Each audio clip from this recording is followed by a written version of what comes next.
Hola amigos, buenas tardes. Gracias por permitirme otra vez estar en sus hogares, pero sobre todo sé que la sonrisa se me nota y el entusiasmo igual. Bueno, dos grandes amigos, Rubén Durazo y José Luis Punzo, dos grandes, híjole, yo creo que son padrinos, investigadores, y utilizo esto de padrinos porque gracias a ellos conocemos y sabemos y tenemos muchos logros en Durango.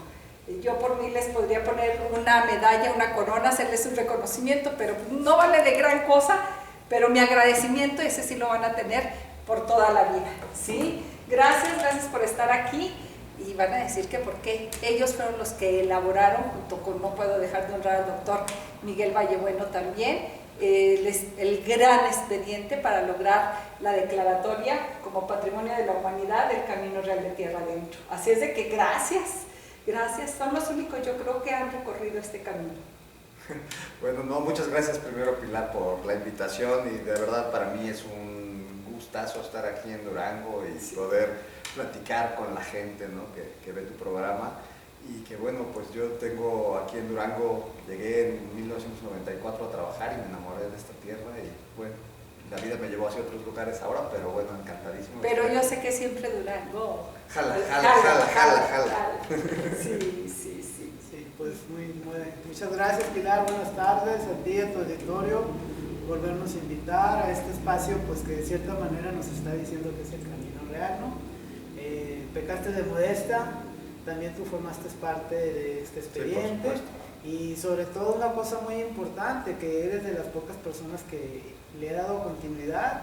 Y yo me acuerdo, y aquí José Luis no me dejará mentir, cuando fuiste un artífice muy importante en la publicación del primer libro de Camino Real de Tierra Adentro, que se hizo en el año 2010. Eso también permitió posicionar a Durango, ¿no? O sea, Durango no solamente es western, Durango tiene muchísimas cosas.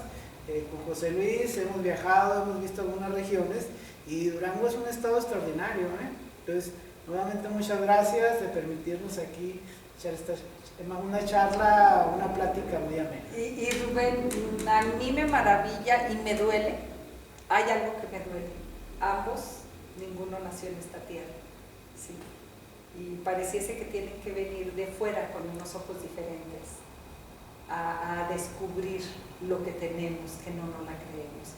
Y yo creo que por eso honramos más y amamos más y agradecemos más lo que han visto, lo que han escrito, lo que han dejado para Durango, ¿sí? Y hoy van a hablar, al ratito vamos a estar en su conferencia formal sobre el Camino Real, pero yo quise invitarlos previo, ¿cómo es que llegan ustedes al Camino Real? ¿Cómo es que llegan a Durango? Bueno, pues en mi caso pues fue de manera muy fortuita. O sea, yo estudié arqueología, estaba todavía estaba egresando de la Escuela Nacional de Antropología e Historia, ahí a mediados de los 90, y una de mis maestras me invitó a venir a Durango. Yo estaba trabajando en Teotihuacán, ¿no? O sea, salía a ver ahí en la Pirámide del Sol, atrás de la Pirámide del Sol.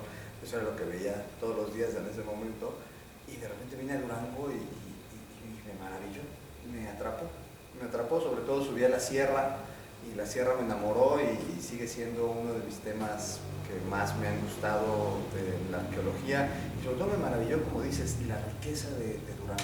O sea, uno como fuereño, ¿no?, jamás te imaginas las maravillosas cosas que hay en el estado, ¿no? O sea, desde los desiertos en Mapimí, a los pastizales dorados maravillosos en todo el valle de Guadiana, a la sierra, ¿no?, con esa exuberancia de pinos, ¿no? Yo lo escribí en alguno de mis libros, o sea, ese mar interminable de pinos, ¿no?, del surcado de arroyos, ¿no?, donde esperas que en cualquier momento te salga un venado, un oso, ¿no? Yo no daba crédito, y después conocer las barrancas son sobrecogedoras, ¿no? Entonces, pues me enamoré en ese 94 que llegué, y pues me quedé 20 años aquí. Me quedé 20 años aquí. Me hice duranguense, sí, exactamente. Sí. Soy yo siempre que me presento digo que soy michilangüense. Ándale. ¿Por qué? Porque mi familia de origen es michoacano. Nací y viví en la Ciudad de México, pero me hice duranguense de corazón. Entonces, por eso soy un chilangüense orgulloso. Y bueno, pues ahí encontramos, y después el Camino Real yo me lo encontré justamente en la sierra. Empecé a leer los libros de historia con Miguel, justamente Miguel Vallebueno, ¿no? Fue uno de los que me empezaron a enseñar, ¿no?, la maravillosa historia de la Nueva Vizcaya, y pues de repente empezamos a encontrar a los arrieros en la sierra, a platicar con los señores grandes, a hacer recorridos, a empezar a hacer rutas, y allá en el 96, cuando fue el coloquio aquí de Durango. 97. Allá en 97 presentamos una ponencia sobre el Camino Real, sobre las rutas transversas del Camino Real aquí en Durango. Y desde ahí pues ya me atrapó y ya no me soltó el Camino Real. Desde ese 97 hasta que logramos la declaratoria, y después de mucho trabajo con Rubén, con Miguel, ¿no?, contigo, mucha gente que participó en eso. Muchos involucrados. ¿No? En 2010. En 2010, en agosto. Vamos a cumplir en agosto, el 30 de agosto. No, el primero fue el primero de agosto. El 1 de agosto. 1 de agosto, 2010, en la convención de Brasilia, se da la declaratoria de este itinerario, ¿no? Sí. Que fue una lucha muy, muy ardua, como estas guerras que nos precedieron en el septentrión, pero ¿qué permitió? O sea, que fue el primer itinerario declarado como tal. Antes de él había unos bienes culturales, pero no eran bienes dispersos, ¿no? Entonces era el Camino de Santiago, la ruta de Mateo, las quebradas de Mahuaca y la ruta de las montañas Quí. Pero el Camino de Tierra Adentro en el 2010 es el primero que se declara como tal. Posteriormente, el único que tengo ahorita conocimiento que ha sido una declaratoria similar es el Camino Andino. ¿Sí? Entonces, es probablemente la categoría de patrimonio mundial, que lo vamos a hablar más en la tarde, más compleja, pero es la más enriquecedora, ¿no? Se conforma de muchos elementos y el Camino Real lo sintetiza de una manera muy clara. De hecho, José Luis, yo les pido que en la tarde lo escuchen, va a hablar sobre algo que no lo teníamos contemplado al inicio, como era el arte rupestre, ¿no? Pero representaciones coloniales. Esto es un gran hallazgo que se encontró, y sobre todo el tema del paisaje. José Luis y su servidor pues somos enamorados del paisaje. Ella describió el paisaje de Durango. Yo también, cuando llegué aquí, la primera vez que pasé la sierra, decía, oye, pues esta sierra, ¿cuándo se llega a acabar? Por la antigua carretera Mazatlán. Y el paisaje fue un elemento sustantivo que, cuando se vino y se dio la revisión por parte de expertos, o sea, vino un arquitecto paisajista, y si el discurso y su lenguaje era el paisaje, y en este caso pues aquí José Luis, peca de modestia, fue el que precisamente abordó el tema de una manera magistral, y yo lo considero que fue un elemento de peso para que la revisión en sitio fuera favorable. Yo creo que, híjole, yo sí lo vi, los expedientes. Yo recuerdo eran 7 tomos, 13 tomos al final, pero, así, o sea, era un diablito para un diablito. Los tuvimos que llevar a París. La parte agradable a mí me tocó, ahí donde está el trabajo, a mí me tocó llevarlos a París, y era increíble todo el trabajo que tuvieron que hacer, porque era levantamiento de investigación, no era como muchos de nuestros hijos hacen hoy los trabajos que transcriben todo, no, aquí fue una investigación, pero fue lo que los enamoró más. Sí, es que yo creo que esto que comentas, pero es muy importante. Digo, nosotros, a ti te tocó ir a París, pero a nosotros nos tocaba ir a San Pedro del Gallo, que no lo cambio, ¿eh? No lo cambio, yo también, yo decía, yo quiero ir. No lo cambio, claro. esas caminatas entre San Pedro del Gallo y Cerro Gordo, no la cambio. Porque realmente lo que tú dices, o sea, lo que era muy importante de esto es que el Camino Real de Tierra Adentro, como bien dijo Rubén, está compuesto de muchísimas cosas. Pero yo creo que la cosa más importante, ¿no?, junto con los edificios, con una casa maravillosa como esta en la que estamos ahorita, todo esto fue, vamos a ver, la representación material de este concepto que es mucho más difícil de asir, ¿no?, que eso es lo difícil del Camino Real, que era el camino. como tal, ¿no? El propio camino, el sentirse moviendo en el espacio, en el paisaje, ¿no? Cómo la gente transitaba de un lado a otro, eso es algo que es muy difícil de poner en palabras y poner en un texto o poner en una declaratoria, ¿no? Por eso yo creo que es una de las categorías menos representadas, la de itinerario cultural por la UNESCO, porque no es fácil entender esto. Pero el paisaje duranguense, sobre todo, que fue el centro de la declaratoria, ¿no? Porque el centro de la declaratoria, digo, hay que decirlo, lo podemos decir aquí en Durango. Sí, claro, si somos el corazón, ahí sí somos el corazón. Ahí sí somos el corazón del Camino Real. Pues fue ese paisaje, ¿no? Maravilloso, el que de repente caminando ahí, ¿no? En el sol, en las camionetas, que no podías cruzar los vados de los ríos, ahí en el Nazas, en La Panga, o sea, este tipo de cosas nos hicieron empezar a reflexionar un poco cómo la gente se movió por cientos de años en este espacio, ¿no? Por cientos de años. ¿Por cientos de años? Muchos cientos de años, ¿no? Podemos hablar casi desde época prehispánica, ¿no? Que la gente se empezó a mover por ahí. Entonces eso realmente, y ese paisaje que fue el mismo, ¿no? Era un paisaje pues, que le permitía a la gente entrar y caminar y andar y moverse e ir a otro lugar, visitar gente. Eso fue lo que tratamos nosotros de reflejar en el Camino Real. Y creo que con mucho éxito, porque al final, como decimos, hay otros ejemplos, hay muchos otros itinerarios culturales muy importantes en el mundo, pues son pocos los que tienen esta categoría. Pues yo sigo y un día tendremos, y me involucro con ustedes, tendremos que hacer esta historia del Camino Real un poco quizá más novelada para que sea más romántica, sí, tocar las fibras de las emociones pegada a esta investigación que ustedes tienen, pero recorrerla con los ojos que lo tienen ustedes de poeta y del amor ahí está por el Camino Real, pero es decir, compartirlo de tal manera que todos queramos. Yo ahorita que te escuchaba decir, claro que lo queremos recorrer, claro que hay que recorrerlo, tenemos que enamorar a los demás. Claro, claro. Sí, repasando lo que dice aquí José Luis, ¿no? O sea, el paisaje, hay una señalética que está ahí. Ahorita, si nos queremos trasladar por vía terrestre, es principalmente a través de las carreteras, ¿no? Y ahí tienen salida, bifurcación de caminos, altos. El camino está ahí y el paisaje te lo está diciendo, ¿no? Es muy consistente también en casi mucha parte de la ruta la lógica del camino. ¿Qué se buscaba el camino? Se buscaba lo más sencillo, se buscaba el puerto, ¿sí? Encontramos en algunos lugares que decían, mírate a la punta, la hacienda de la punta, pues es la punta de la Sierra del Registro. También encontramos otra punta en Aguascalientes, que es precisamente eso, ¿no? Entonces, ahí hay un mensaje, didáctico que se ha perdido, ¿no? Entonces, el camino tiene esa esencia. Esto lo sitúa en similitud, por ejemplo, el camino de la Ruta de la Seda, ¿no? Sí, es el más parecido. Es el más parecido porque la Ruta de la Seda pues atraviesa el desierto de Gobi y ahí pues era muy difícil guiarse.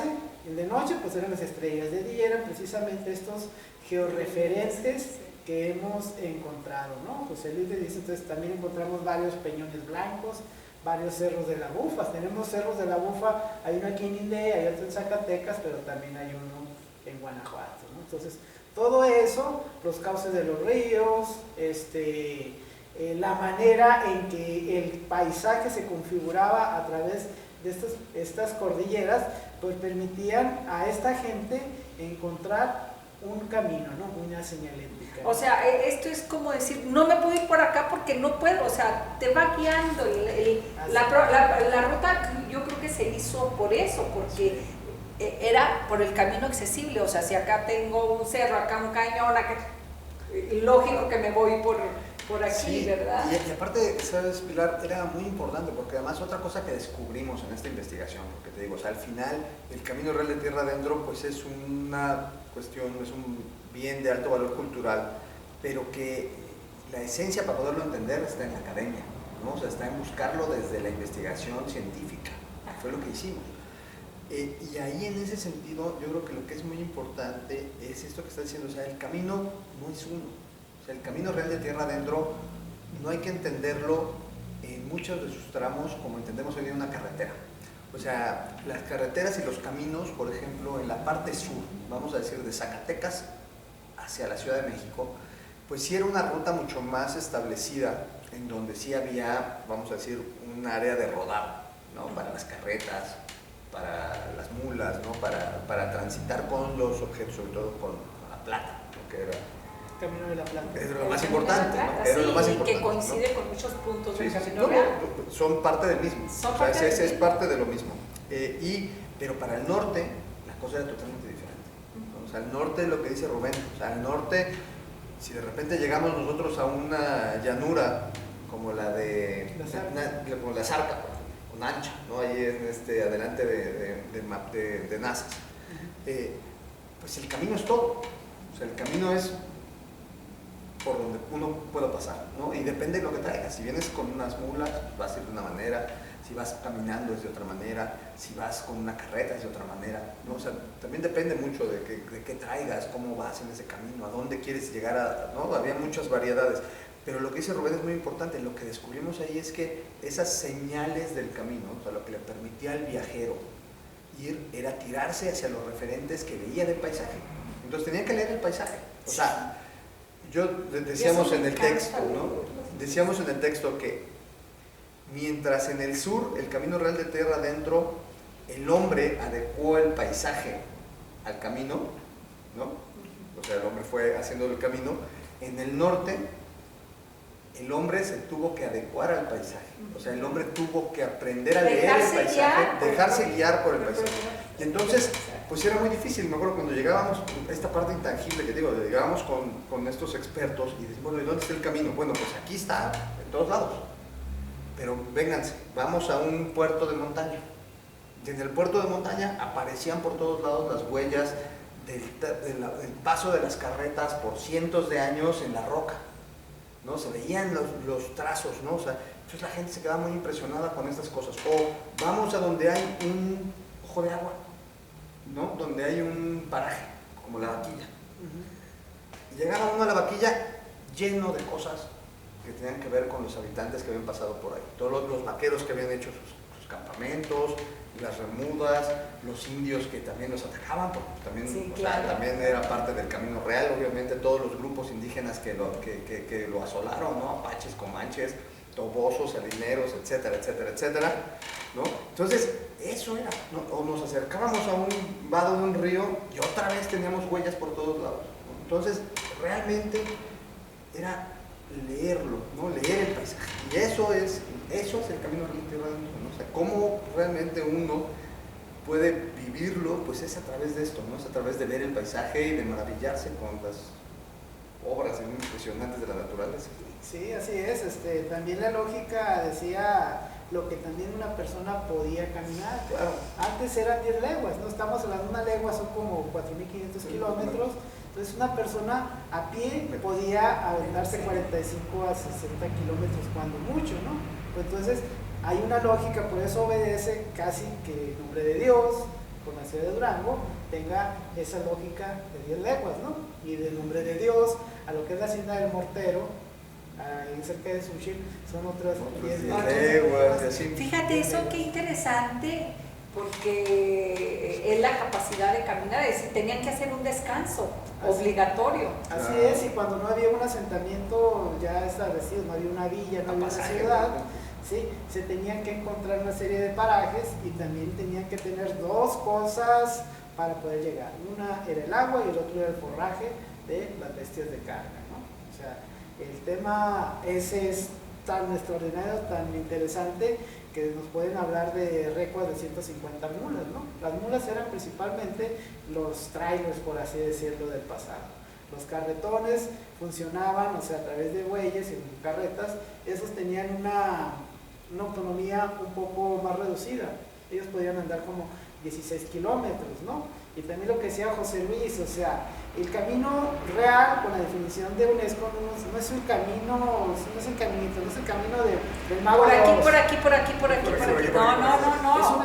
Es un espacio creado, y a veces había tramos del camino a las secas, a las lluvias. Por supuesto, la época del año Claro, es muy importante. te tenías que ir desviando por las propias necesidades o por las propias circunstancias de lo que se iban topando, ¿sí? Sí, por ejemplo, hay un hecho histórico que habla del tema de la academia, que también lo vimos y lo analizamos.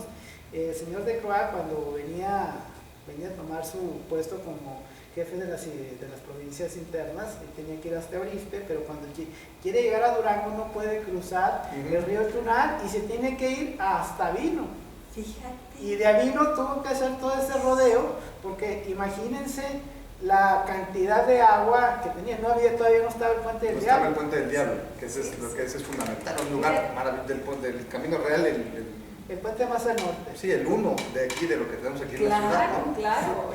Entonces ahí te puede decir la importancia sobre todo de estas vías de comunicación, ¿no? Sí, o sea, estaba el Camino Real también a veces de una manera muy coloquial, dijimos, pues ese era el Facebook, esas eran las redes sociales. Claro. La gente de los arrieros nos daban las noticias y es increíble la capacidad de desplazamiento que se tenía. Ahorita tomamos un celular, entramos en internet. No, antes la gente que transitaba el camino traía muchas cosas, traía alimentos, traía ganado, pero sobre todo traía lo que yo considero más importante, ideas. Ideas. Sí, Y los sucesos, y qué estaba pasando en el mundo inmediato, que era la siguiente parada, ¿verdad? Claro. Para quienes llegaban, pues era la noticia del mundo. Sí, era lo más bueno. Era el mundo inmediato, lo más cerquita. No, y otras cosas maravillosas del Camino Real, por ejemplo, que Rubén trabajó de manera muy interesante, fue el tema de los presidios, ¿no? Que encontramos, por ejemplo, en Durango, cosa que los presidios pareciera que no existen ya, ¿no? Pareciera, cuando empezamos la investigación pensamos que pues ya era algo que hasta difícilmente yo como arqueólogo, pues lo que quería era como encontrar uno así arqueológicamente para excavarlo, así. pero pues nos dimos cuenta que la cosa estaba más complicada. Sí, no, los presidios, la famosa triada de este proceso de colonización era el presidio, la misión y el Real de Mina, ¿no? La Real de Mina no decía una lógica donde había plata. Las misiones se buscaba también esta quimera de evangelizar, de salvar almas, pero los presidios fueron muy importantes porque era la punta de lanza. El caso de Durango, en Durango empezaron presidios en épocas muy tempranas con la guerra de los Acaxes y estaban localizados en el tema de la sierra, ¿no? Por eso se llama presidios cerca de Tepehuanes, era un presidio. Presidios. Pero los presidios que estaban sobre la ruta de las carretas, o sea, con el descubrimiento de Parral había que trasladar un material, necesitaban una seguridad, entonces cada de esos presidios obedece una lógica y los tenemos en el pasaje San Pedro de Gallo y Cerro Gordo. ¿Qué misión tenían los presidios? Y te voy a interrumpir porque ya me topé en que tenemos muchas malas ideas cuando hablamos de un presidio. El presidio tenía la función principal de pacificar, ¿sí? De ofrecer un punto de resguardo para la gente que hacía estos recorridos, ¿no? Por ejemplo, del pasaje para trasladarse a Parral se tenía que conjuntar un grupo numeroso de personas, ¿no? O sea, el presidio de limpia concesión del pasaje, ahí se decía, se juntaba el pasaje. Cerquita de Cuencamé, para quienes no lo conozcan, ¿verdad? Sí. Cerquita de Cuencamé. Entonces se trasladaban, se tiraban a Nazas y luego de Nazas llegaban hasta San Pedro del Gallo y San Pedro del Gallo a Cerro Gordo, y Cerro Gordo ya llegaban a lo que era Valle de San Bartolomé, la Valle de Allende en Chihuahua. Tenían esa función, pero ¿qué eran los presidios? O sea, no eran estos castillos medievales, ¿no? Ajá. Sí, a veces, o sea, uno quiere ver presidios, quiere ver estos fuertes con baluartes como están en San Juan de Ulúa, por así decirlo, o en Acapulco, no. Eran principalmente construcciones muy masivas de adobes, eran grandes corrales que tenían que ofrecer la seguridad tanto de la gente que estaba ahí, pero sobre todo el ganado, ¿no? El ganado se tenía que sacar de día Y volver a la noche, ¿no? Pero sobre todo en esa zona de San Pedro del Gallo, que yo los invito, es el lugar que se entiende, parece que todavía hay apaches ahí. Ahí había apaches y comanches. Todavía sienten las flechas de repente. Ese también fue otro punto porque no encontramos ningún presidio. Los presidios se pacifica la zona y se miran. Las bardas, las tapias, los adobes los utilizaban para hacer sus construcciones. Pero nos dimos cuenta, están en las casas. Están en las casas. Están en las casas de San Pedro del Gallo. O en el caso de San Pedro del Gallo, la misma plaza es parte del presidio. Es la configuración, es el centro del presidio. Ah, ok. Entonces todas las casas que están alrededor aprovecharon la barda del presidio y hicieron las casas de la presidencia municipal, todas las casas que están alrededor de la plaza. Sí, y ese esquema, te digo, bueno, los presidios más publicitados, por así decirlo, son los de Chihuahua, son los de Sonora, son los de Arizona, ¿no? En el caso de Sonora todavía se alcanza a ver San Miguel de Orcasitas, o en el presidio de Fronteras, o en el de Janos, o en el de Tubac, esa misma disposición, ¿no? Entonces, el presidio, que fue una idea principalmente de las guerras españolas con los árabes, vino y se implementó aquí. Antes de eso, estuvieron en la guerra chichimeca, pero o sea, lo que decía José Luis, de Zacatecas para abajo, hagamos de cuenta hace 400 años, y ya se volvieron a diluir. Entonces, esa es una de las instituciones de frontera por excelencia del septentrión, ¿no? Pero en el caso del Camino Real lo pudimos comprobar, pero también lo pudimos comprobar a través de la academia y sobre todo con las técnicas de representación. Hicimos hasta un recorrido virtual con un grupo de arquitectos. Que podrán ver, ¿verdad? En la tarde. En la tarde verlo. Vamos a poder hacer ese recorrido. No nomás verlo, nos vamos a sentir que lo hacemos. Sí, estos eran, vamos a decirlo de manera así muy simple y muy coloquial, como los fuertes, ¿sabes? Dan de cuenta de los apaches, de los westerns, ¿sabes? De John Wayne que vemos de las películas.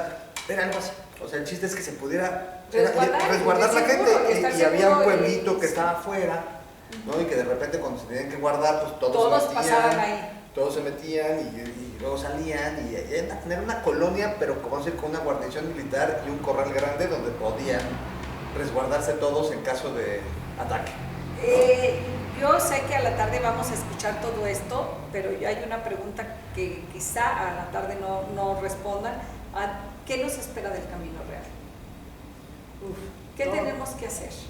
Primero hay que apropiarse de él, ¿no? No dejarle que sean las instituciones, no dejarle que sea tu servidora, José Luis, su servidor, que venga a descubrir el camino. El camino no es de nosotros, el camino es de todos ustedes.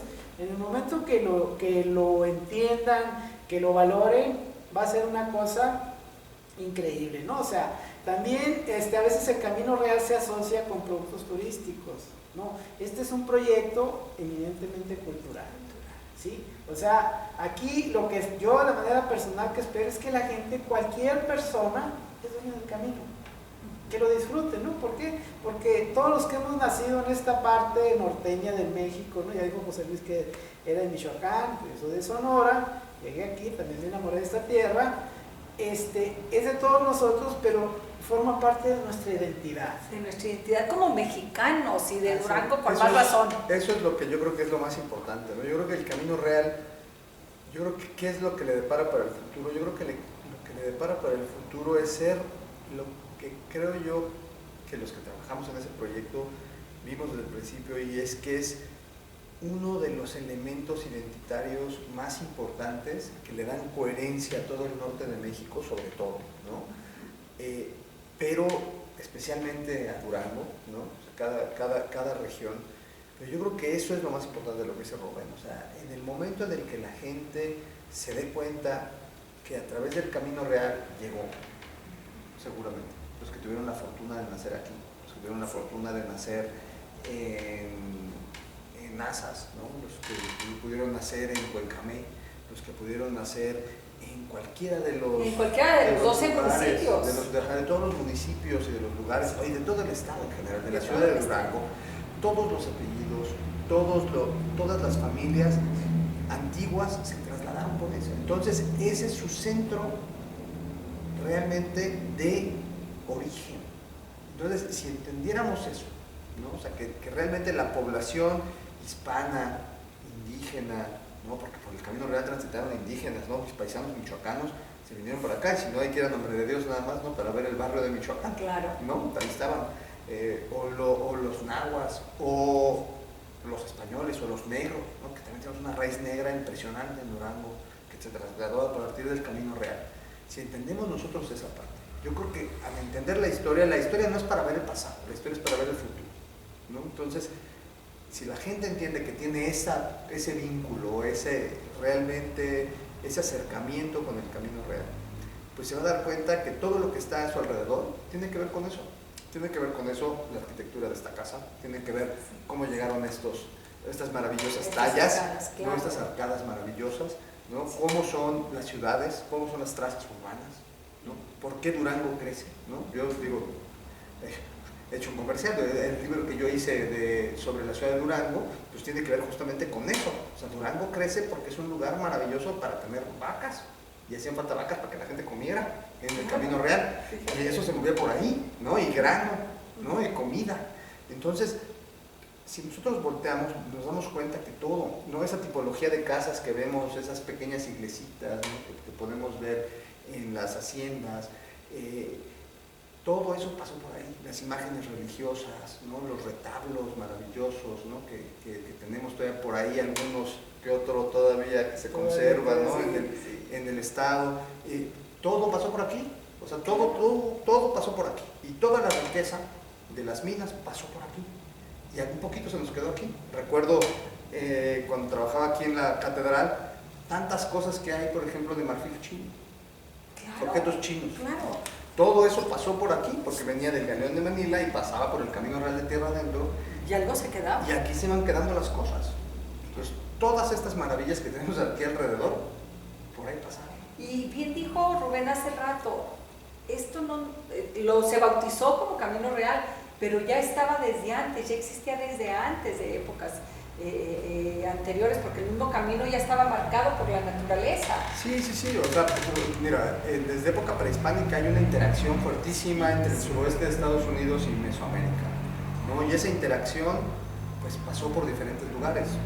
Tuvo un camino costero, ¿no? Muy importante, pero tuvo un camino también en tierra adentro muy importante, ¿no? Entonces, realmente por ahí pasaban cosas y bienes, ¿no? Desde las turquesas de Nuevo México que bajaban, ¿no? Hasta el centro de México para hacer máscaras complejísimas y discos maravillosos que nos encontramos hoy día, hasta Chichén Itzá. Y ¿no? Esa visión también es bien interesante, porque seguramente nos van a hablar también de eso a la tarde, todo lo que existía, todas estas pinturas rupestres que han encontrado, todo esto que dices tú, esto estaba ya desde antes, este camino ya la propia naturaleza lo hizo. Claro. Sí, lo podemos bautizar de mil maneras, pero como ¿quién lo hizo?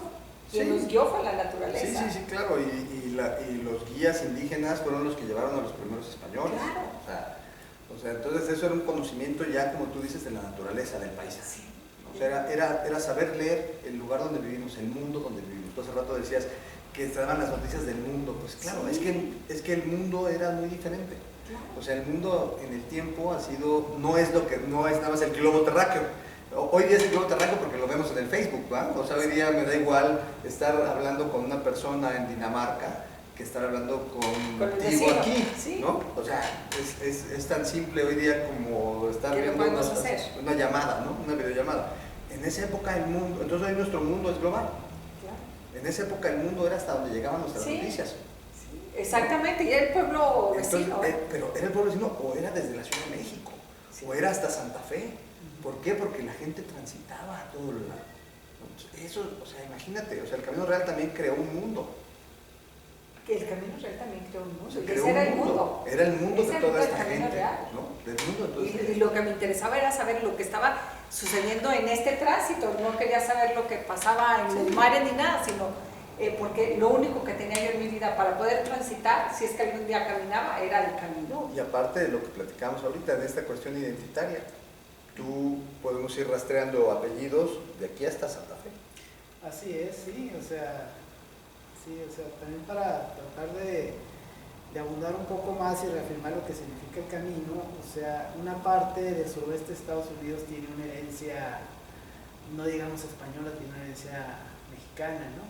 Ahorita es un tema, yo creo que muy rescatable, muy recurrente, porque a veces se ha preocupado por marcar diferencias entre un mexicano y un estadounidense, ¿no? Entonces, tenemos más similitudes que diferencias, y precisamente el camino es una guía, es una visión de cómo entender todo este proceso, y que en estos tiempos que estamos viviendo nos puede servir mucho, y sobre todo entender que nosotros como mexicanos, como norteños, debemos de sentirnos muy orgullosos y no menospreciarnos debido a esta dominación que hay en otras culturas que no son ni mejores, ni nosotros somos mejores que ellos, simplemente somos diferentes y somos incomparables. Entonces el camino también tiene esa función, ¿no?, de fortalecer una identidad y hacer sentir que la gente que nació en estos pueblos, como dice Durango, San Pedro del Gallo, Nazas, Canutillo,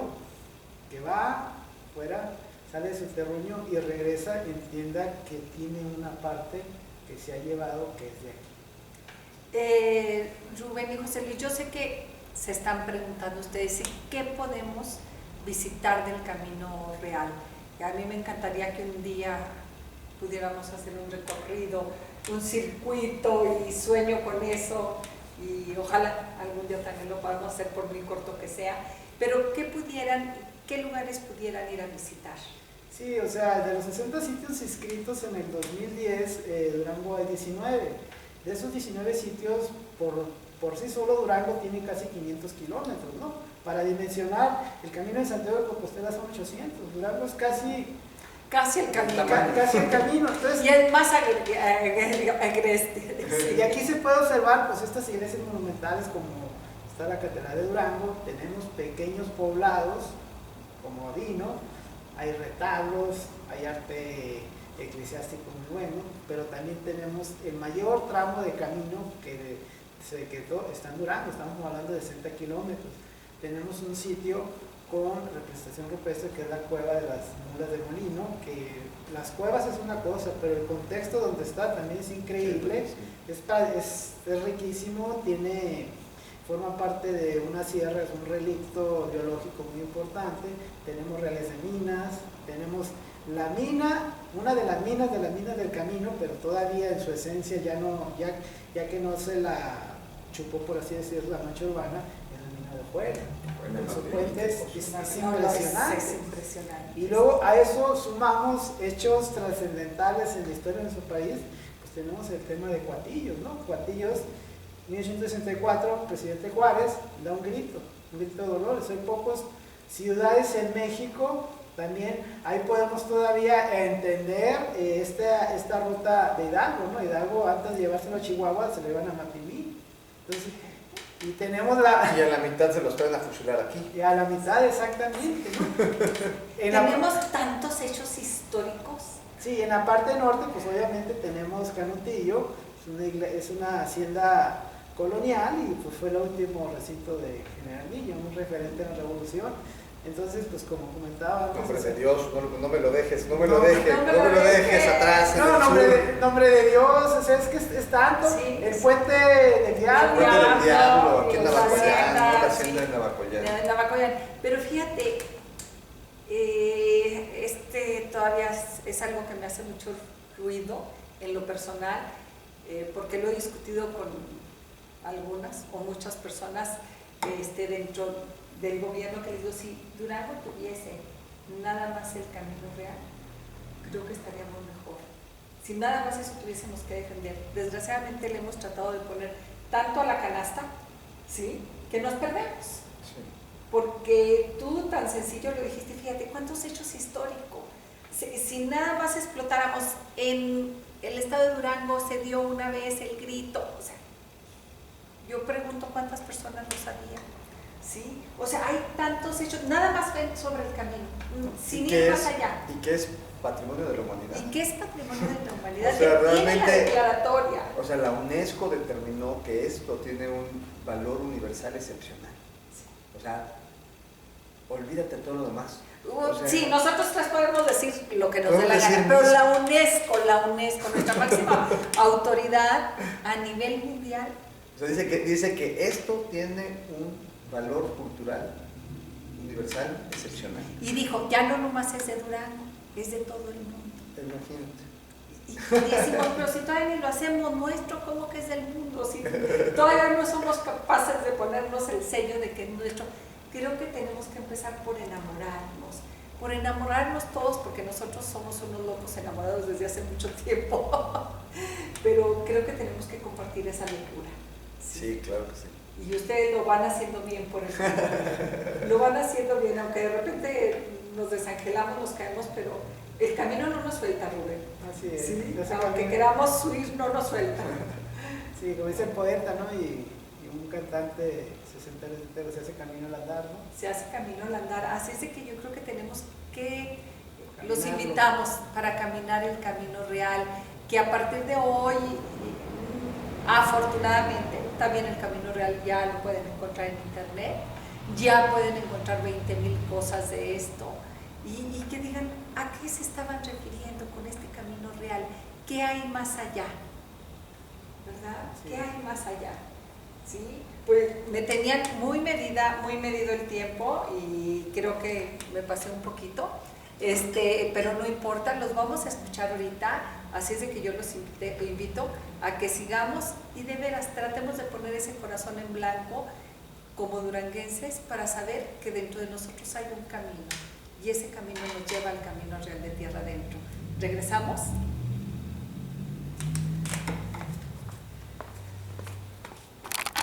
Con eso la idea era un panorama un poco más general de lo que significa el camino, ¿no? Los antecedentes, ¿cuándo empieza este proyecto de manera formal? Es principalmente en 1993. Había investigaciones un poco informales de investigadores tanto del sureste de Estados Unidos como México, Texas, Arizona y la parte norteña, Chihuahua, Durango. Y en 1993 los ambos gobiernos se ponen de acuerdo, hacen un convenio de colaboración, en este caso es el National Park Service, el BLM y el INAH. Y esa fue la idea, no así empezó. De 1993 al 2008-2010, estamos hablando casi de 17 años. ¿Cuál era el tema? Primeramente era conservar el patrimonio, ¿no? O sea, si no conservamos lo que tenemos, después va a ser muy problemático entenderlos, ¿no? Porque esta construcción forma parte de la identidad. Vamos a hablar más adelante de lo que significa el tema de las arquitecturas en el camino real, ¿no?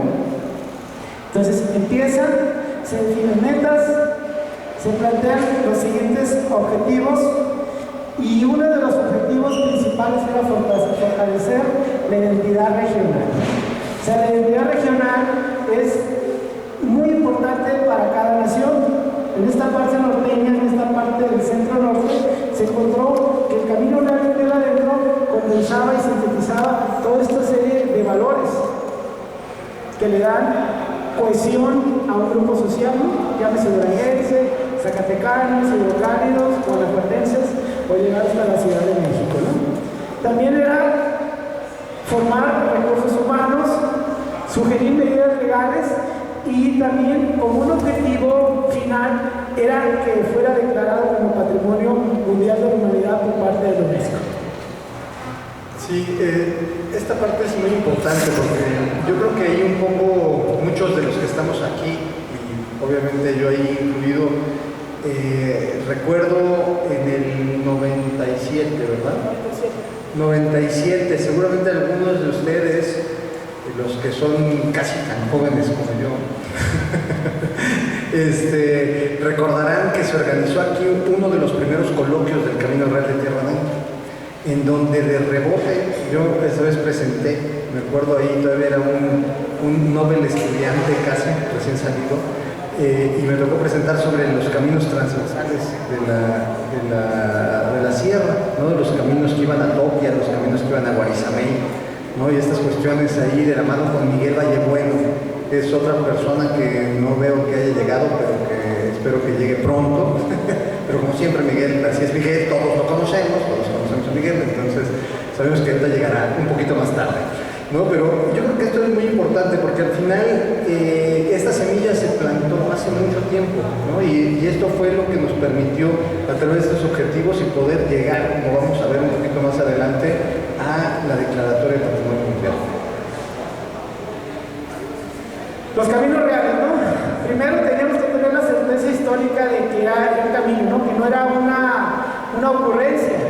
Para eso pues, nos remitimos al campo académico. El campo académico sustentó muchísimo todas estas investigaciones, como los trabajos en campo que vamos a ver más adelante, que consideramos que fue un gran aporte de esta experiencia. El barón de Humboldt en su ensayo en 1804 nos dice que hay 5 caminos que hay 4 caminos en México, ¿no? El que va de México a Veracruz, México a Acapulco, el de México a Oaxaca y el de México a Durango y a Santa Fe, ¿no? Vulgarmente llamado Camino de Tierra Adentro. Ok, pues ahí está el camino, ¿no? De una manera fundamentada académica e históricamente. Pero a veces cuando hablamos de caminos, ¿por qué camino real? ¿Por qué tierra adentro? Pues nos tenemos que remitir a las ordenanzas de Alfonso el Sabio, ¿no? En sus ordenanzas, en sus partidas del señorío, nos dice la ley sexta que todos los caminos públicos son del rey. Entonces, por eso todos en la época colonial se decían que eran caminos reales. ¿Por qué? Porque era obligación del rey mantenerlos seguros y limpios, ¿no? Si hacemos una analogía en la actualidad, ahorita agarramos una carretera, nos queremos ir a Mazatlán, y pues está la libre o está la de cuota, ¿no? Y la de cuota pues nos cuesta más. ¿Por qué? Porque está en mejores condiciones. Hagan de cuenta que es lo mismo, ¿no? Entonces, ahí viene la definición clara, sucinta de decir camino real, debido a que nosotros veníamos este proceso de colonización de la monarquía española. Hubo un rey que le llamaban el Alfonso el Sabio, que ordenó, que hace una serie de ordenanzas, y tierras adentro, ya lo mismo, salía de la Ciudad de México, era tierra adentro, tenían que buscar a Santa Fe. ¿Ok? Bueno, ¿cómo se fue desarrollando el camino? Empieza México, 1521, ahorita estamos ya cerca de los 500 años de la consumación.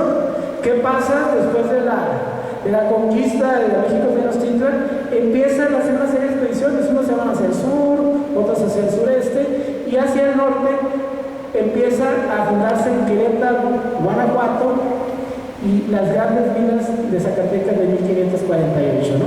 Ahí se esboza el primer camino, el Camino de la Plata. Era tanta la riqueza zacatecana que sí se tuvieron el recurso suficiente para empedrarlo. Estuvo empedrado en Zacatecas por toda esta parte de los presidios, esta guerra chichimeca que nos habla tanto Philip Powell, Ojuelos, San Felipe Torremocha, San Tubo, San Miguel de Allende, hasta llegar a la Ciudad de México.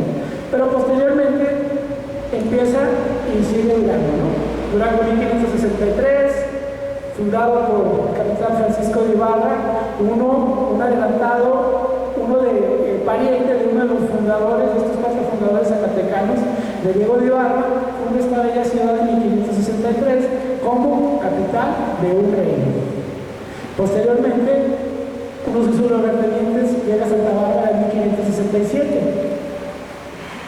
Hasta 1598, Juan de Oñate, otro de estos hijos, de estos grandes mineros zacatecanos, ¿no? Hijo de Cristóbal de Oñate, uno de los fundadores de Zacatecas, funda San Juan de Caballeros en 1598, que ahí se esbozó lo que era el camino real de tierra adentro. Santa Fe es un poco posterior, en 1610. ¿Y qué pasa? Fueron surgiendo toda esa serie de ciudades que han vertebrado, como Aguascalientes, como Chihuahua, como El Paso, ¿sí? Pero todo esto formaba parte de un sistema, ¿no? Esta plata que dice José Luis, que más al rato la vamos a abordar, tenía que sacar, el camino era una medida de control del territorio, pero principalmente se buscaba sacar esta plata y se mandaba a Europa, pero también se tenía la relación con Asia. Entonces estaba muy ligado con el puerto de Veracruz, con el puerto de Acapulco.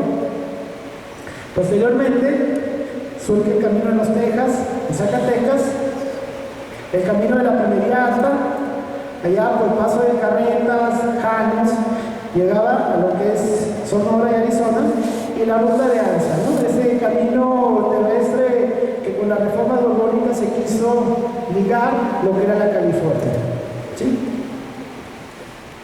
De esto, yo lo que quisiera que, pues muchísima información, entonces lo que yo quiero que sobre todo les quede en la mente a todos es la importancia de Zacatecas.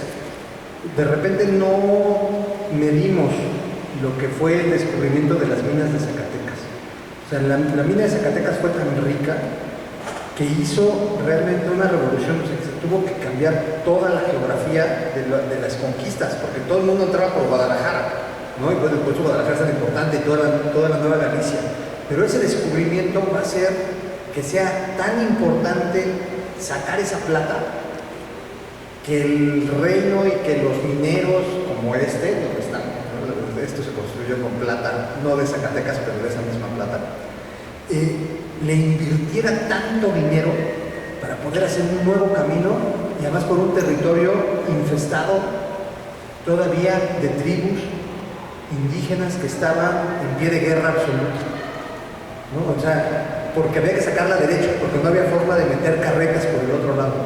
Entonces, es bien importante eso para que, porque esa es la base de toda esta fundamentación del camino. Entonces, es lo que hay que tener en la camino. Sí, lo que dice José es muy importante, ¿no? Porque antes de Zacatecas, después de la guerra de Bristol, los caminos hacia el norte no eran por el camino real que estamos viendo, eran por la costa, ¿no? Por ahí entraba Núñez de Vaca, por ahí estaba Fray Marcos de Niza y Vázquez de Coronado.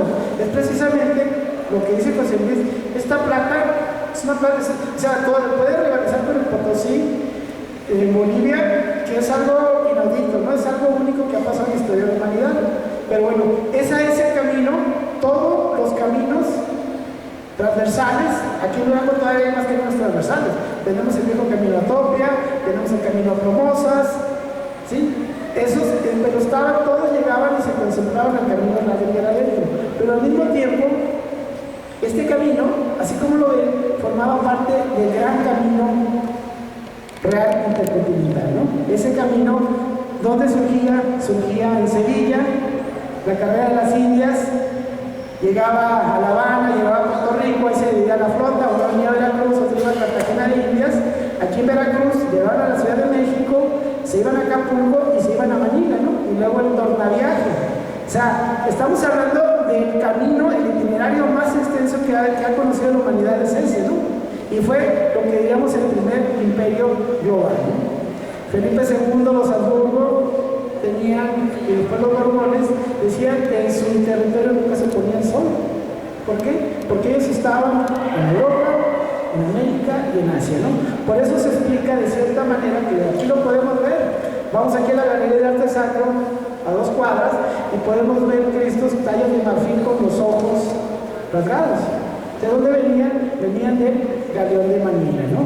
¿Sí? La porcelana. ¿Pero qué pasaba? De acá iba la plata y allá nos regresaban todas estas porcelanas sedas, ¿no? Y a Europa, ¿qué nos venían? Venían libros, venían objetos de arte, venía el vino, ¿no? Entonces, en su momento, la Nueva España, lo que hoy es México, fue el axis mundi del mundo. Fue el lugar más importante, el lugar más rico que hubo durante casi 200 años era precisamente la Ciudad de México, en función de esto, ¿no?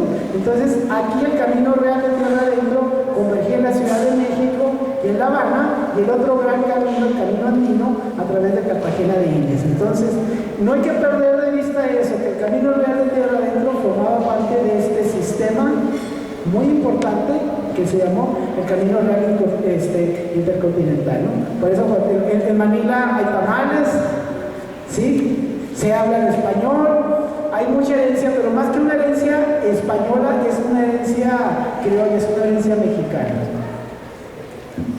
Y en China, ¿no? Que las monedas eran acuñadas aquí, no era con plata mexicana, ¿no? O sea, imagínense, ¿no? O sea, en ese momento, o sea, realmente fue un motor de la economía. Y ese es otro de los puntos que hay que tener en la mente. Realmente uno de los valores más importantes que la UNESCO dio sobre el expediente del Camino Real, y que tenemos que darnos cuenta porque nosotros estamos en el corazón de ese Camino Real aquí en Durango, ¿no? Fue que monetizó parte del mundo en ese momento.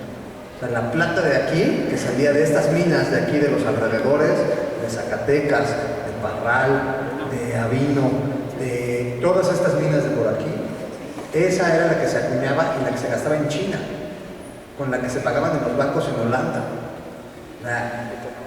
Y eso se ve de aquí, de esta riqueza. Por eso tenemos estos palacios de nuestros mineros neovizcaínos, ¿verdad? Porque esto es un palacio, ya no hay otra palabra. Porque sí, pero no sé si me oigan. Hace poco leí un libro y vi un programa de televisión de algo que estaba mencionando ahorita el ingeniero y tú, pero más el ingeniero. Todo el mundo nos fuimos con la finta, al menos yo, de la historia que ha abrevado en la historia del mundo, y mencionan mucho la Nao de China, pero en este documental que vi, en este libro que leí, dice que lo principal fue el galeón de Manila. Yo sí quisiera que hablaran un poquito sobre eso, porque era muy importante el galeón de Manila, que venía con más frecuencia, que venía con más información cultural y de todos estos lugares que la Nao de China. No sé.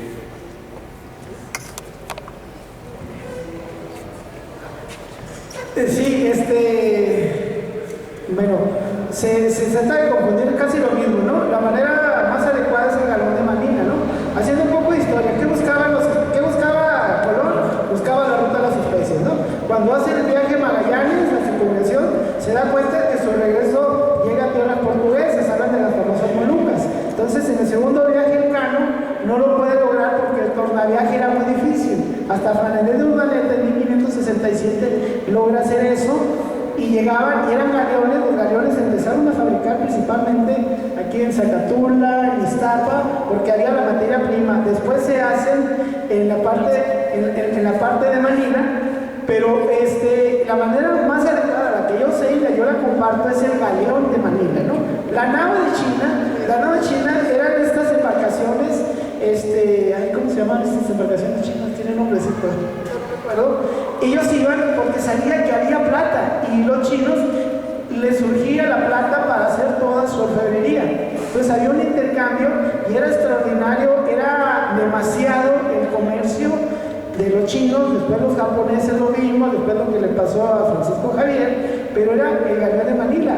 Llegó el momento que el galeón de Manila era el acontecimiento más importante.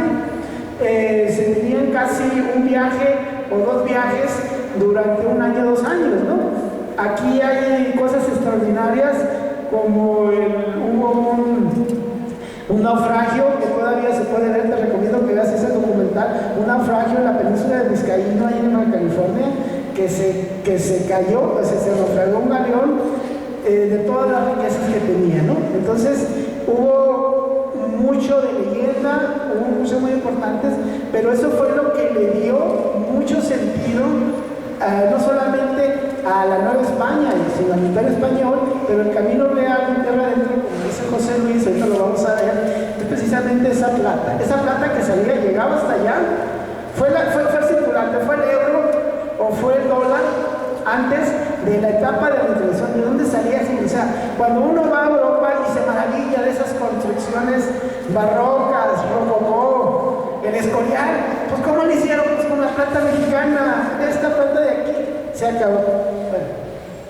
Bueno, está bien. Muchas gracias. Poblaciones más importantes asociados a este itinerario. Ojo, aquí no podemos decirnos que es un proyecto cultural, pero este es un camino, es un espacio, ¿no?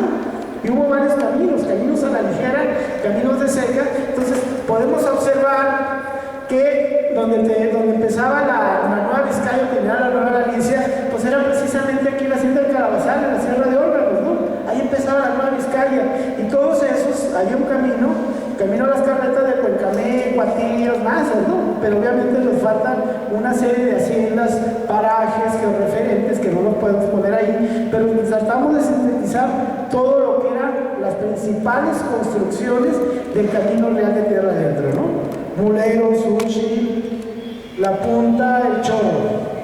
Ese es nuestro espacio.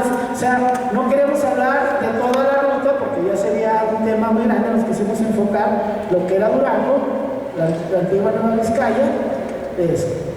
Bueno, patrimonio mundial. ¿Qué significa patrimonio mundial, no? La UNESCO, pues la UNESCO es la institución que se encarga de la educación, la cultura y la ciencia, emanada después de la posguerra, etcétera, etcétera. Pero también había una parte, desde un punto de vista cultural, que la UNESCO empezó a voltear a ver, que era el patrimonio mundial. ¿Dónde surge eso? Surge precisamente en una de las grandes civilizaciones, en Egipto, en el rescate de Abu Simbel. Sí, justamente después de la guerra, ¿no? Y en estos años, pues, Europa se da cuenta de la destrucción del patrimonio, ¿no? Se da cuenta de que hay una destrucción tremenda de cosas, una pérdida, y la ONU, o sea, las Naciones Unidas, después, pues se dan cuenta de la necesidad de rescatar estos bienes universales. Y el primer ejemplo que viene de esto, pues es en 1959, con la presa de Asuán en el sur de Egipto, en donde se iban a inundar, ¿no?, estos procesos de Nasser, ¿no?, de estas grandes obras que se querían hacer sobre el Nilo, pues iba a inundar una gran cantidad de templos, y entonces por primera vez la UNESCO hace un llamamiento a todo el mundo, pues para salvarlo, ¿no? Y porque esto ya no era una cuestión nada más de Egipto ni de Sudán, sino era una cuestión del patrimonio mundial, y es la primera vez que se escucha esta palabra. Y entonces se juntan los países y entre todo el mundo se logra salvar sobre todo el templo de Abu Simbel, y se desmonta, ¿no?, como vemos ahí en las imágenes, estas grandes esculturas, y se vuelven a montar aguas arriba, ¿no?, para protegerlas. Sí, bueno, obviamente la UNESCO, a partir de estas ideas, pues empieza a hacer una primera clasificación, ¿no?, de pues, ¿qué es eso del patrimonio? ¿No? ¿Qué es esa cosa que se llama patrimonio? ¿No? Que siempre lo hablamos todos y que nadie lo entendemos bien, ¿no?, de repente, porque siempre se confunde, ¿no? Lo vemos desde muchas lecturas. Entonces la UNESCO busca, pues, como encontrar así como los puntos claves, ¿no? Y entonces, ¿qué es lo primero que hace la UNESCO? Dice, pues vamos a dividir en dos, en lo que es cultural y lo que es natural, ¿no? Y entonces, pues, lo que es cultural, pues, ¿qué son los monumentos, los conjuntos, los lugares, los sitios, ¿no? Empieza a ver los patrimonios naturales, los monumentos naturales, formaciones naturales relevantes en el mundo, igual, ¿no?, de lugares importantes que estaban ahí.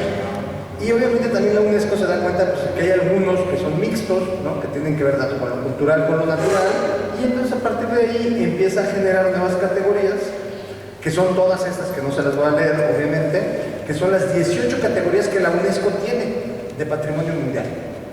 Entonces, en estas, sobre todo, pueden ver desde bienes arqueológicos, ¿no?, pues que es a lo que me dedico, Chichén Itzá, ¿no?, vamos a ponerle así, por ejemplo, en México, ¿no?, por poner un ejemplo, sitios de arte rupestre, que ahorita vamos a ver, fósiles, etcétera, hasta la 18, que es en donde se nos ocurrió en este maravilloso viaje del Camino Real de Tierra Adentro inscribirnos, que fue en rutas o itinerarios culturales, que es una de las categorías menos representadas que hay en la lista de patrimonio mundial. Aquí, por ejemplo, tenemos otra diapositiva que me parece muy interesante, ¿no?, que al año del 2018 hay un total de 1092 sitios de patrimonio mundial, ¿no?, en todo el planeta, de los cuales 845 son culturales, 209 naturales, pero lo que quiero que ustedes vean es la importancia de México en esta situación. México está en el 7º lugar y es el primer lugar de América, si mal no estoy, si mal no me voy a equivocar, es el primer lugar de América con número de sitios patrimonio de la humanidad, ¿no? Tenemos 35 sitios declarados, que aquí podemos ver, ¿no?, desde el año de 1987, cuando se hicieron las primeras declaratorias de patrimonio mundial por la UNESCO, de los primeros sitios de la Ciudad de México, Xochimilco, Monte Albán, Puebla, Teotihuacán, Palenque, o sea, ese fue como el primer paquete de sitios que se hicieron patrimonio de la humanidad, y hasta que llegamos al último que se inscribió, que también es un bien mixto, que es el Valle de Tehuacán y Cuicatlán, en Oaxaca y Puebla, y es el hábitat originario mesoamericano y tiene que ver con el descubrimiento de la agricultura y cosas de estas, ¿no?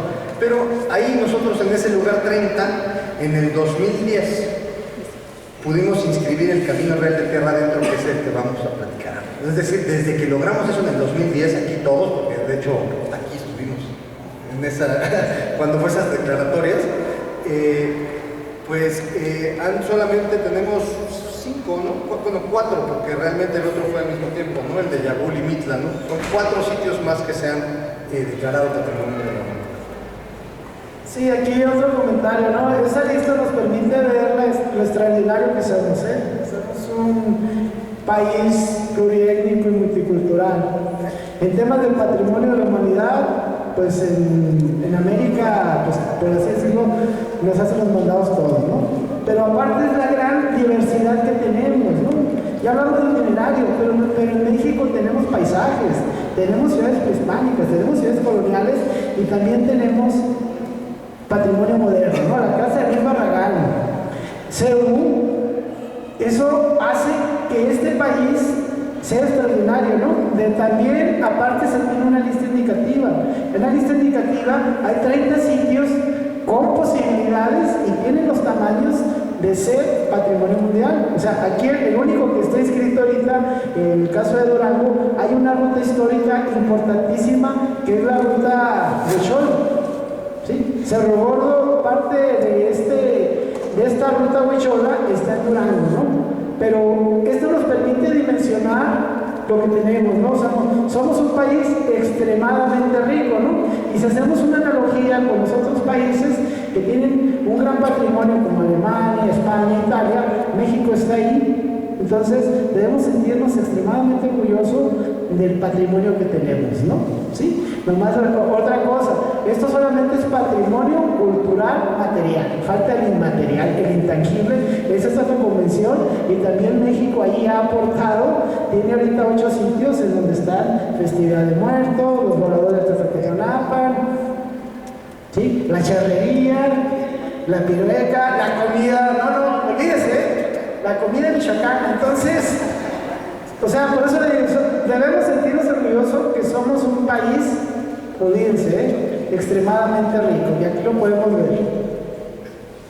Actividades. Como dijimos en el 93, bueno, había que hacer una serie de eventos académicos para darle coherencia, darle acuerpar una posible convocatoria. Se hablaron de coloquios, el primero fue en 93, en Valle de Allende, Durango fue en 97, hasta el 2006 fue el último que se hizo, si bien recordarás, en Guanajuato, pero también hubo talleres de turismo cultural, talleres de planes de manejo, ¿sí? Y aquí tuvimos una experiencia muy, muy grata. En el 2003 se hizo un taller internacional de conservación y restauración de arquitectura de tierra. Se juntó el Centro INA de Zacatecas, Aguascalientes, San Luis Potosí, Chihuahua y Durango, ¿no? Y implementamos esto que la verdad tiene mucho éxito, no se ha vuelto a intentar, y fuimos a ver el templo de San Francisco en el 2003. Ahí lo conocen, así estaba, con esos súchiles preciosos, lo agarramos ahí en octubre, ¿no? Ya había pasado el cordonazo de San Francisco, entonces fue como el 6-7 de octubre, por eso se pueden ver esos súchiles. Y empezamos, ¿no? ¿Cuál era la dinámica? En la mañana, conferencias, un rollo, en la tarde, a trabajar. A recuperar esas técnicas como eran los aplanados, las pinturas alacán, y ven ahí, había gente norteamericana, los del lado derecho, pues ahí vemos a Pat Taylor, a Toño, y en la noche, pues ya se imaginarán, eran unas pachangas bien sabrosas, ¿no? Para consolidar el camino. Entonces, así está, ¿no? Y vean, así estaba. Y así quedó. Hicimos trabajo de consolidación, ¿no? ¿Qué consistió? Teníamos que consolidar eso porque si no se nos iba a caer. Y pues, explicar el proceso. Bueno, ahorita si quieres te dejo el proceso, pues obviamente ese es tu tema, pero yo creo que aquí algo muy importante que no se nos olvide es la suma de esfuerzos de las instituciones que hubo, ¿no? O sea, en todo en todas estas cuestiones, desde gobiernos de los estados, gobiernos municipales, el INA, ¿no? Como instituto, etcétera, etcétera. O sea, realmente esta fortaleza patrimonial que tenemos y esta fuerza y potencial que se ha logrado a partir de estos sitios de patrimonio de la humanidad ha sido un conjunto de esfuerzos institucionales, o sea, esfuerzos individuales, ¿no? Que hemos hecho, que se han hecho y que todos hemos hecho en esta parte, ¿no? Entonces, creo que este es un taller, es un ejemplo perfecto de esto, ¿no? Es un ejemplo donde por ahí atrás tenemos a los compañeros, ahí por favor que levanten la mano, que estaban ahí enjarrando, ahí es donde está Omar, por ahí lo veo, que no se haga. Ahí, digo, Omar, levanta la mano, por favor, gracias. Ahí Omar era todo un experto ya después de este taller. O sea, era realmente una cuestión en la que era el esfuerzo de todos, pues. O sea, no se trataba nomás de ir a echar el rollo y andar todos así bien vestiditos, sino que al rato todos nos ponemos la camisa y órale, a echar mezcla. Y aquí, bajo las órdenes de Rubén, que nos latigueaba, y de nosotros. Aquí, ¿dónde está mi compañero Márquez? También por ahí debe andar. Aquí está atrás. Aquí está, güey. Sí, no, para abordar el tema, el Templo de San Francisco pues tiene una particularidad, ¿no? Que ya viéndolo con una óptica de muy arquitecto, sigue funcionando para lo que fue diseñado. Todavía en ese templo destechado se imparte el culto, ¿no? Eso es algo extraordinario, ¿eh? Eso es algo, aquí lo pongo a consideración. Este edificio fue diseñado para que fuera una habitación. El tiempo le dijo que ya no funciona como habitación, ahora es un museo. Entonces, todavía tiene ese valor agregado. Hubo células, esas células, algunas andan por ahí, ¿no? Esas células tienen como 20 años, yo las he visto hasta en Guanajuato, en Chihuahua, aquí en Durango se pusieron alrededor de 18. Sí, era con el propósito de difundir, o sea, es conservar, promover, difundir el patrimonio. La señalética, ¿no? Camino de Santiago de Compostela, ese es un referente. Entonces, ellos utilizan su famosa concha, su venera, ¿no? Que no es otra cosa más que una almeja. Pues aquí tenemos hasta patas de mole, chocolate, y ellos buscaban eso, ¿no? Entonces, aquí tratamos de buscar un referente y empezamos con ese tipo de señalética. Al final vamos a ver que falta por trabajar, y esa es una de las cosas, tratar de establecer una señalética muy legible, muy ágil, que nos permita identificarnos en el territorio. Publicaciones, pues hay muchas, tanto de la parte norteamericana como la parte mexicana se empezaron a hacer. Aquí ahorita vi estos folletos. Yo tengo los folletos de hace 20 años, estos son nuevos. Entonces, todo esto le permitió a la UNESCO entender que aquí había un interés, una preocupación del Estado por conservar algo que tenía mucho valor a través de este tipo de cosas. Aquí se hizo con un esfuerzo, un centro de interpretación del Camino Real en tierra dentro de Navacoyán, un museo sencillo. Sí, aquí me gustaría que hablaras José Luis, porque aquí José Luis fue el encargado de la museística. Hicimos un trabajo. Sí, bueno, pues eso era un pequeño museo que ojalá y se rescatara, porque yo sé que ahorita está un poco olvidadón ahí en Navacoyán, ¿no? Y que yo creo que valdría la pena pues reimpulsarlo, pero la idea era eso, un lugar al pie del Puente del Diablo. Digo, todos conocen el Puente del Diablo, ¿sí? Los niños, a ver, las lavastidas, levanten la mano, ¿dónde están las niñas lavastidas? No, que no les dé miedo. ¿Su papá les ha llevado al Puente del Diablo? ¿No les ha llevado su papá? A ver, Víctor. ¿Qué dice? Saliendo vamos a ir ahorita al Puente del Diablo, brother, para que conozcan. No, pero está aquí a la salida de Navacoyán, un lugar padrísimo para ir un día de campo, para llevarse a los niños. ¿Tú conoces el Puente del Diablo? Sí, doctor, ¿qué pasó?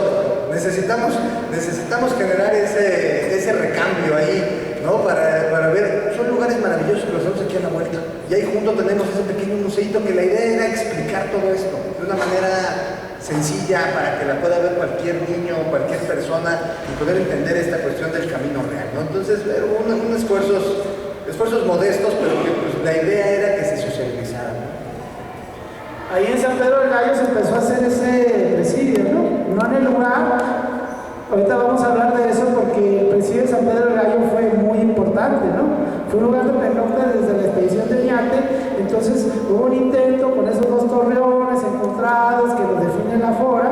No se hizo en el lugar, porque ahorita lo vamos a ver por qué no, pero en un costado, tratando de recuperar esto, ¿no? Esto es otra de las acciones consistentes tendientes a buscar que el camino real siga vigente. Luego vino la declaratoria 2007, la Dirección de Patrimonio Mundial considera un acercamiento con los gobiernos tanto de Zacatecas como Durango, que fueron los pioneros, y se dio que era muy favorable postular un itinerario. ¿Por qué? Porque ya estaban hasta el chole, por así decirlo, de ciudades históricas, zonas arqueológicas, ¿no? Había que buscar nuevas categorías patrimoniales, ¿no? Entonces, pues ahí van otra vez los mexicas, sacan un itinerario. Siempre México ha sacado paisajes culturales, patrimonio moderno, bienes mixtos. Entonces se dice, 2008, se toma todo el año, se hace un equipo, fuimos alrededor de unas 50 personas, empezamos aquí en Durango, en Zacatecas, pero al final tuvimos que entrarle a todo el país, ¿no? ¿Sí? Pero era un trabajo científico, la elección de los sitios, nomás se detectaron 55 y 5 que ya estaban, tenía que haber un criterio, ¿no? Estado de conservación, autenticidad y integridad. Aquí puede surgir un gran debate, porque aquí ya me está viendo el profesor Esbardo, me va a decir, ¿y San Juan del Río por qué no? ¿Dónde quedó San Juan del Río, profesor Esbardo? Sí. Sigue. O Vicente Guerrero, o Santa María del Oro, me va a decir, claro. Sí, la verdad, pues nosotros allí éramos como unas especies de aporte y se buscó lo mejor de lo mejor. ¿Por qué? Porque era mucho el riesgo de proponer algo que no tuviera los elementos de autenticidad e integridad para que fuera declarado, ¿no? ¿Qué pasó? O sea, hay criterios, ¿no? La UNESCO establece 6 criterios culturales y 4 naturales. En este caso, la Dirección de Patrimonio Mundial, las oficinas centrales de INA dijeron, bueno, debe ser el criterio 1, representa una obra de arte del genio creador humano, y 2, ser la manifestación del intercambio de influencias considerables durante un determinado periodo, en una región específica, el desarrollo de la arquitectura, la tecnología, la planificación urbana o el diseño paisajístico.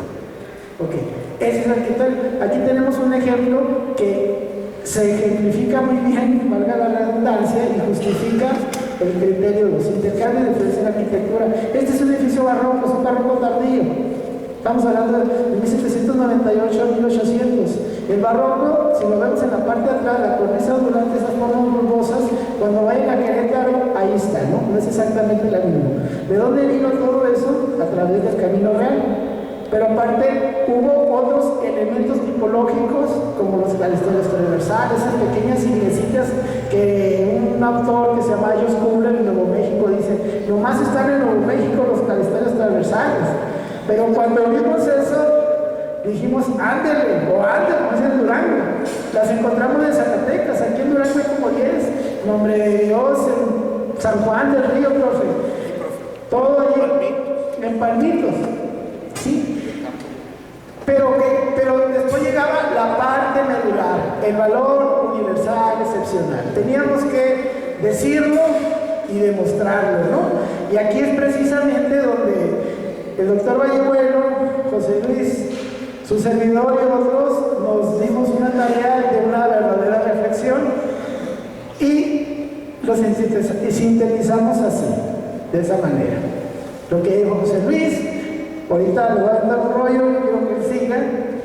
Dice, la mayor cantidad de plata exportada de la Nueva España entre 1561 a 1630 fue extraída los yacimientos de Zacatecas y Guanajuato. Y todos estos reales de mina, Parral, Guarizamey, Santa Eulalia, ¿cómo se llama ese? Álamos en Sonora, y Cosijuales, ¿cómo se llama? Cosiguiriachi, salió de aquí. Entonces, toda esta plata amonedizó el mundo durante 2 siglos. Fue circulante, ¿no? Ya decíamos, hay doblones de 8 reales que salieron de donde salieron de aquí y vienen caracteres chinos. Por eso hacía un intercambio. Las transacciones comerciales se hacían a través de esos doblones. Esas famosas guerras de los Habsburgo en Europa, de pagar a estos mercenarios alemanes contra los flamencos, los holandeses, ¿no? Vemos las películas de Diego de la Triste, se pagaba con esta plata. Entonces, ese fue el valor universal excepcional, ¿no? La plata extraída durante 2 siglos amonizó al mundo antes de la Revolución Industrial, ¿no? Entonces, por eso esta pequeña sucesión de poblados en función San Juan del Río, Nombre de Dios, Cuatillo o la misma Santa Fe obedecían a esta dinámica económica en función de la plata y otras cosas que donde no había plata eran insumos, ¿no? Por ejemplo, el tema agrícola. Aguascalientes era granero de Zacatecas o de Guanajuato. Si Zacatecas no hubiera tenido un granero como Aguascalientes, Zacatecas no se hubiera desarrollado. Entonces hay un tándem ahí muy interesante de la minería con la agricultura. Bueno, pues no, ¿qué más agrego de esto? Pues eso es parte fundamental. Bueno, Durango justamente fue ese también granero y ese lugar para la ganadería para seguir avanzando hacia el norte, ¿no? O sea, este era un lugar también fundamental en este sentido. Y bueno, pues yo creo que... ¿Sí es la que sigue? Yo creo que en eso sí, lo que es fundamental de entender es que lo que más trabajo nos dio, o sea, digo, hay que comentarlo, o sea, el expediente, como dice Rubén, había 50 personas al principio y como los perritos nos fuimos quedando menos siempre, ¿no? Hasta que llegó y Rubén se hizo cargo de toda la parte arquitectónica, ¿no? Miguel Vallebueno de la parte histórica y yo me hice cargo de la parte que tenía que ver con la parte arqueológica y toda la parte cartográfica, pero lo que más trabajo nos costó de hacer esto era cuál era ese valor universal excepcional. ¿Cómo convencemos a estos cuates de la UNESCO que esto era un valor universal excepcional?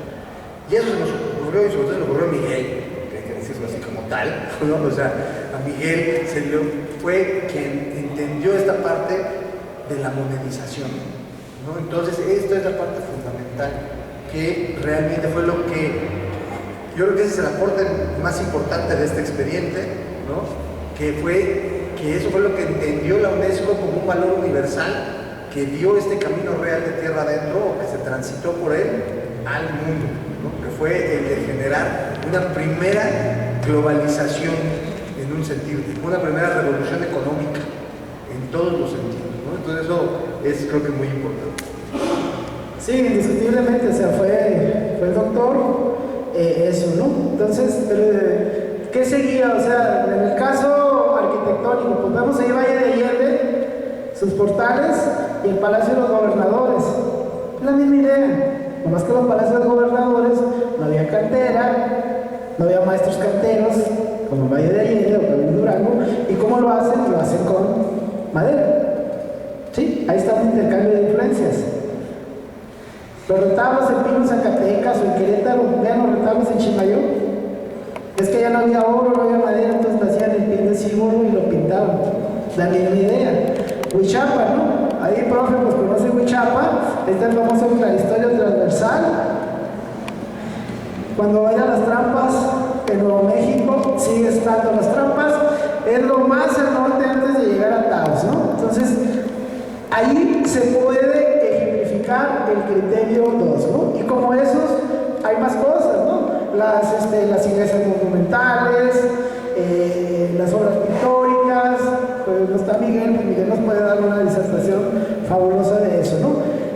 Pero hubo algo que la verdad ni lo teníamos en cuenta, que fue lo que va a platicar acá aquí José Luis, que le dio todavía más punch a lo que dijo Miguel, a todo esto, fue el famoso arte rupestre. Eso es increíble lo que encontramos.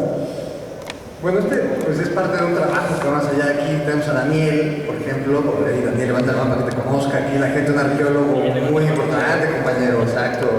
Daniel, ¿no? Que está trabajando justamente ahorita este sitio de Durango, ¿no? Esta zona aquí en la laguna de Santiaguillo, en el Cañón del Molino.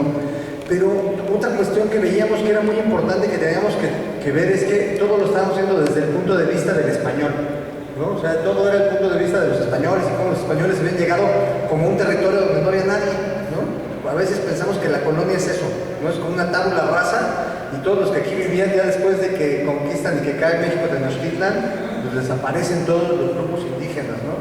Y ahora de repente los encontramos por ahí en la sierra, ¿verdad? Y a veces mejor ni los queremos volver a ver cuando pasan aquí en Durango. Pero entonces lo que queríamos nosotros hacer era ver también esa otra visión. Y esa otra visión con otro compañero que se llama Fernando Berrojalles, que también participó ahí en este expediente, pues empezamos a ver diferentes sitios como este, en donde podemos ver aquí un elemento maravilloso, que es la representación de un indígena con un arco y una flecha, flechando una mula, flechando la cola de las mulas, se llama este lugar. ¿Por qué? Porque es maravilloso. Tenemos toda la narrativa que tenemos del siglo XVI, por ejemplo aquí en Durango, es que los españoles de lo que se quejaron cuando llegaron es que los tepehuanes les cazaban a las mulas. Pues es que los tepehuanes dijeron, no, pues a todo lado, unos venadotes que ni se mueven, ya están retorpes, ahí andan ahí nomás pasando, hombre, pues véngasenos Dios en tu reino, ¿va?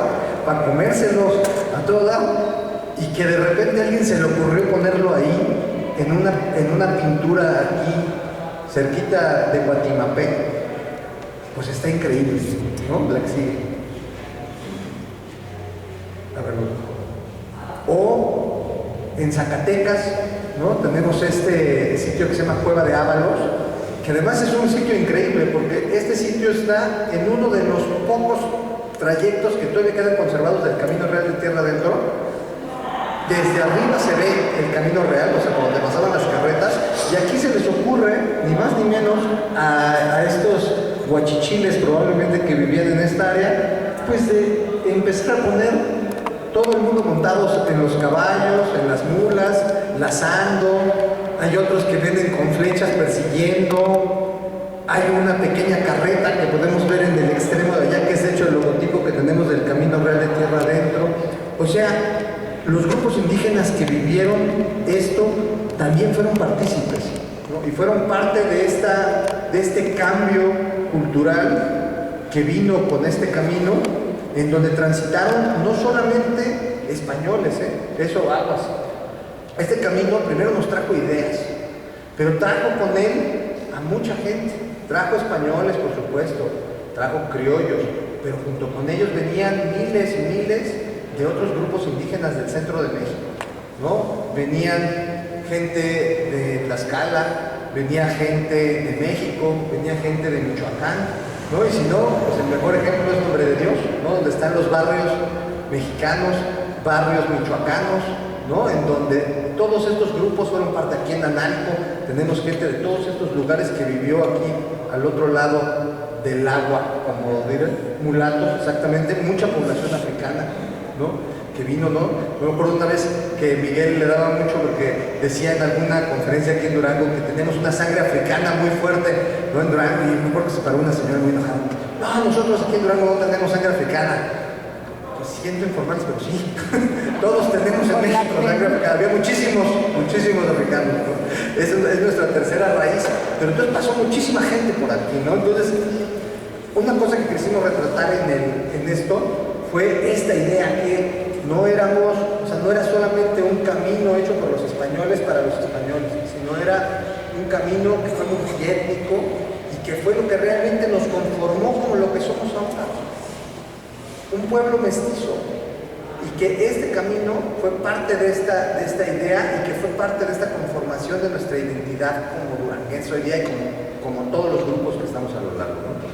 Y más adelante, pues hasta Nuevo México, ¿no? De repente llegamos a Nuevo México, por ejemplo en Chihuahua, tenemos la Cueva de las Monas de este lado, ahí en Chihuahua, ¿no? Ahí Toño también ahí siente viejos recuerdos cerca de la ciudad de Chihuahua.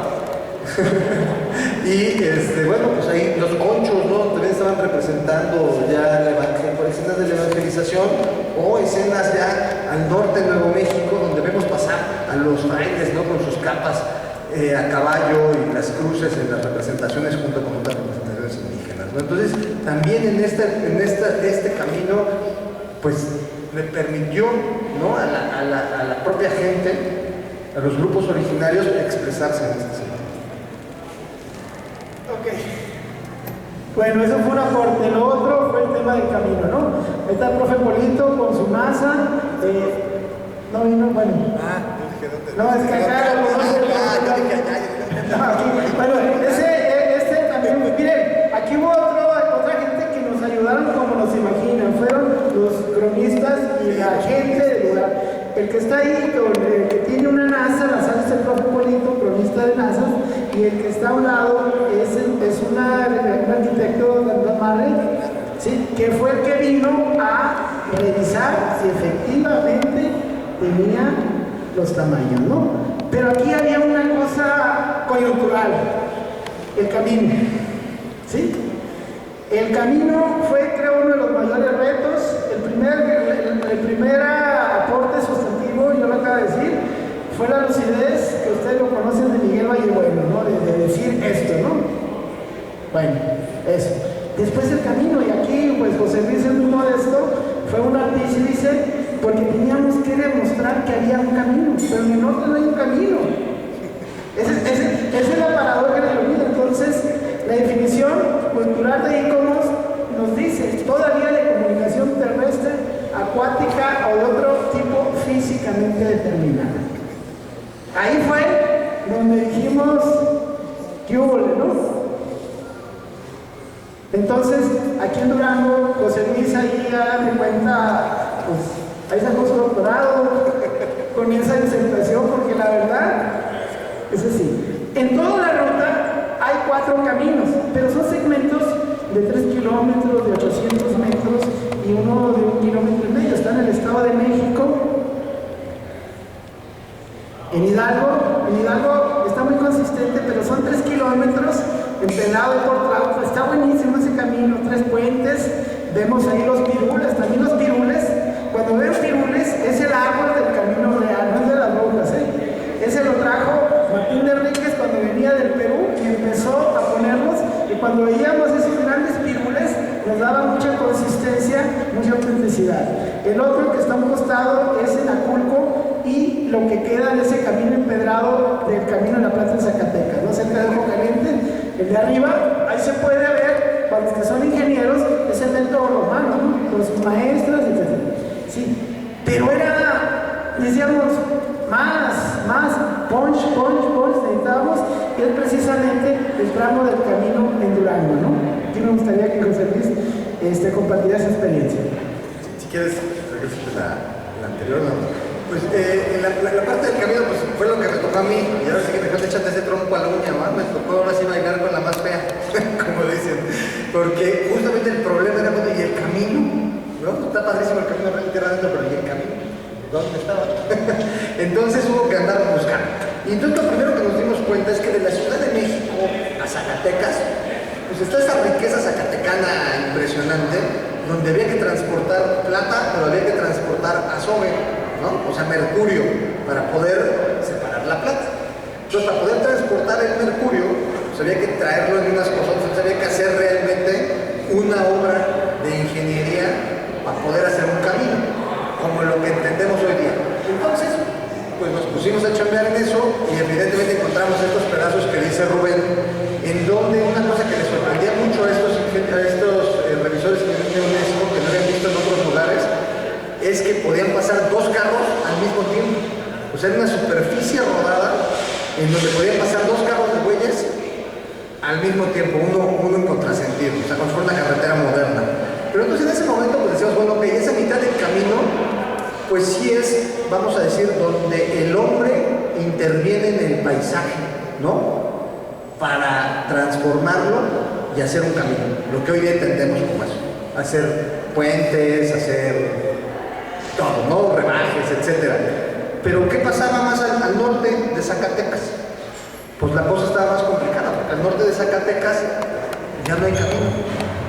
Hay algunos puentes por ahí, el último es el del Diablo, el único. O sea, por eso es la importancia del Diablo, por eso, Víctor, lleva, por favor, Víctor, a tus hijas, Doc, por favor, lleve a este muchacho al Puente del Diablo, aquí está en la esquina, hombre, el domingo, y se echar ahí unas tortas, ahí unos lonches, unos burritos. Y la cuestión de esto fue que entonces dije, bueno, pero entonces, ¿cómo entendemos el camino en el norte? ¿No? Siempre me preguntan cuando hablamos del Camino Real, ¿de dónde está el Camino Real en Durango? Pues está bien fácil, en todos lados. ¿Por qué? Porque el Camino Real tenía que ver, lo que nos dimos cuenta es que el camino en este momento era cómo transitamos de un punto al otro punto. Y eso tenía que ver con muchísimas cosas, nos dimos cuenta en esta, porque esto fue una experiencia de caminarlo, que eso fue lo más padre. Por eso le digo, Pilar, que le tocó llevar el expediente a París, que le tocó ir con su diablito ahí entregar los 13 volúmenes del expediente en París, ¿verdad? No se lo cambio su viaje a París con mi viaje a ¿cómo se llama? A San Pedro del Gallo. La verdad, no se lo cambio, y se lo firmo. Cuando quieran. ¿Por qué? Porque empezamos a caminar ahí. Y cuando empezamos a caminar nos dimos cuenta que realmente el camino antiguo era como el hombre se adecuaba al paisaje. O sea, aprendimos a leer el paisaje. Aprendimos a ver los cerros, a ver que los cerros realmente eran los referentes, las puntas de los cerros, los vados, los puertos de montaña, eran los puntos que nos iban haciendo que confluyéramos. Entonces, cuando íbamos con estos cuates de la UNESCO, pues llegábamos a un punto y me decían, ¿de dónde va el camino? Pues les decía, miren, esta planicie va por donde sea. ¿Por qué? Porque cuando yo llego a una planicie como la Zarca, ¿no? Pues puedo ir por donde yo quiera, básicamente, ¿no? O sea, si voy en una mula, pues voy por un lado. Si voy con un carro de bueyes, pues voy por otro. Si voy caminando, voy por otro. Si voy cargando algo muy importante, o si quiero visitar a mi tío ahí a la hacienda, por ejemplo, ¿no? Queremos por ahí a la Zarca a ver a la familia, pues entonces me voy por un lado. Pero si estos me caen gordos, pues me voy por el otro, ¿no? No pasa nada. Pero había puntos fundamentales que no se podían modificar. Y estos eran, básicamente, los puertos de montaña. O sea, es decir, hay pasos entre los cerros que no hay de otra. Y entonces ahí, cuando nosotros llegábamos, de repente aparecían las huellas del camino por todos lados. Aparecían en las piedras, se veían cómo pasaban las carretas, las huellas de las carretas, ¿no? Veíamos, cuando nos acercábamos a los vados de los ríos, otra vez las huellas de las carretas en las piedras por todos lados. ¿Por qué? Porque eran cuellos de botella, eran los lugares donde se apuntaban. Entonces ahí las encontrábamos. O si quieres, una transporte nomás. Sí, o los cerros, porque al final, si yo voy ahí, cuando ustedes van a cualquier lado, por ejemplo, la Hacienda de la Punta aquí. ¿Por qué se llama la Hacienda de la Punta aquí? Exacto, porque es la punta de la Sierra del Registro. Y esa misma punta, hay otra en Aguascalientes que vimos. Los cerros, al final, en todas las narrativas que leíamos, eran los que iban guiando, son como los faros, ¿no? Entonces decían, ¿a dónde te tiras? Al Peñón Blanco. Y me tiro sobre el Peñón Blanco. Y si me tiro sobre el Peñón Blanco, voy a pasar un lado y voy a llegar a Cuenca, por ejemplo. El cañón del Culantrillo, hay un cañón, por ahí nos vamos. O sea, entonces aprendieron a leer ese paisaje. Entonces eso fue lo primero que tuvimos que aprender, ¿no? Ahí en el solazo. Después, la otra cuestión importante era los lugares donde pernoctar, ¿no? Hoy día vamos en un camino y pues tenemos que llegar a una ciudad o tenemos que dormirnos en algún lado, vamos, no nos podemos quedar ahí donde sea normalmente, ¿va? Y menos en esa época porque si teníamos plata, pues seguro nos iban a asaltar o nos iban a flechar o algo iba a pasar, ¿no? Entonces, ¿qué era lo que había que encontrar? Pues eran los lugares, las distancias, ¿no? de las haciendas, de los pueblos, de los presidios. Y por ejemplo, que es maravilloso, que está justamente entre Nazas y San Pedro del Gallo, que se llama el paraje de la Vaquilla. Este paraje aparecía en muchos documentos históricos y de repente pues, nos fuimos a buscarlo, a ver hasta dónde damos con la Vaquilla. Y llegamos y eran esas piedras con este señor que no recuerdo su nombre, desafortunadamente. ¿Te acuerdas? Bueno, Don Nino, sí. Don Nino, que nos enseñó que ahí era donde reculaban los arrieros. ¿Por qué? Porque había agua, porque había forraje. Imagínense un tráiler de 100 mulas, ¿no? Pues tienen que tomar agua después de todo el día, tienen que comer, entonces tenían que llegar a los lugares donde hubiera estas cosas. Entonces de repente encontramos esto y de repente yo ahí como arqueólogo, pues vamos a dar la vuelta y puntas de proyectil por todos lados, y de repente le preguntamos a don Nino, uy, es que mi abuelita dice que allá arriba acampaban los gentiles. Pues sí, allá arriba había sitios de apaches, ¿no? Entonces todo empieza a cobrar un sentido ahí, ¿no? Y entonces empezamos a encontrar las cosas, y ahí Dan Marriott, me acuerdo, estaba maravillado con don Nino, ¿verdad? Y cuando llegó que era el experto de la UNESCO.